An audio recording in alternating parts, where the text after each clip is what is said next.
औज़ुबिल्लाहिमिनश्शैतानिर्रजीम बिस्मिल्लाहिर्रहमानिर्रहीम। अस्सलाम वालेकुम व्यूअर्स, आज की इस वीडियो में मुर्गी के अंडे की सबसे आसान तेल बनाने की तरकीब भी बताऊंगा और इसके मर्दों के लिए क्या फ़ायदे हैं वो भी इंशाल्लाह आगे चलकर बताऊंगा।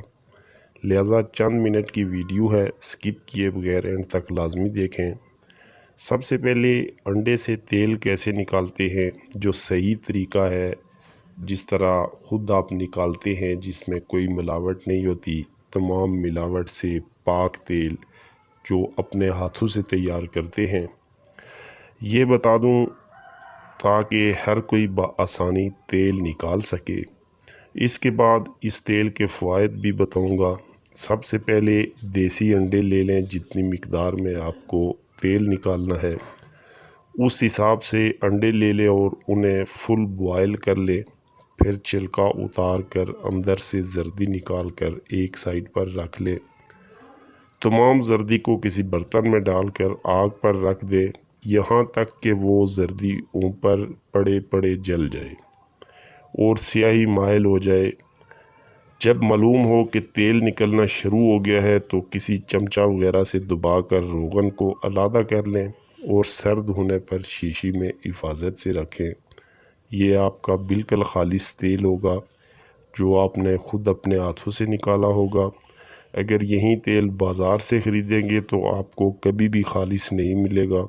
उस तेल में कोई शक नहीं कि मिलावट ज़रूर होगी। लिहाजा अपने हाथों से निकाला हुआ तेल जो आपको मुकम्मल रिज़ल्ट देगा। इस तेल के दो बड़े फ़ायदे हैं जो मैं आपको बता देना चाहता हूँ। सबसे पहला फ़ायदा, अगर इस रोगन को उज़्व तनासल पर मलते रहे तो बग़ैर आंवला डाले हैज़ ताकत बख्शता है और मेरे ख़्याल के मुताबिक महंगे तलों से बेहतर तिला साबित होगा, जो आपको इस्तेमाल करने पर ख़ुद रिज़ल्ट मिलेगा, क्योंकि ये बिल्कुल मिलावट से पाक खालिस तेल होगा।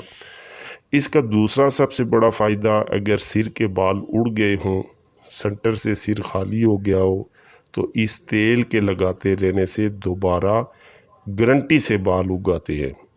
और बड़े बड़े महंगे तेल इस्तेमाल करने से जहाँ फ़ायदा नहीं होता, वहाँ ये तेल तीर बैदफ इंशाल्लाह साबित होगा।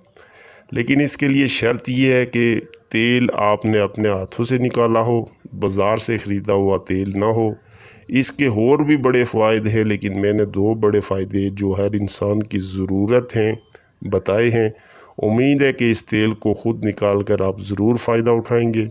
इजाज़त चाहता हूँ, नेक्स्ट वीडियो में इंशाल्लाह फिर मिलेंगे। दुआओं में याद रखिएगा। अस्सलाम वालेकुम, अल्लाह हाफिज़।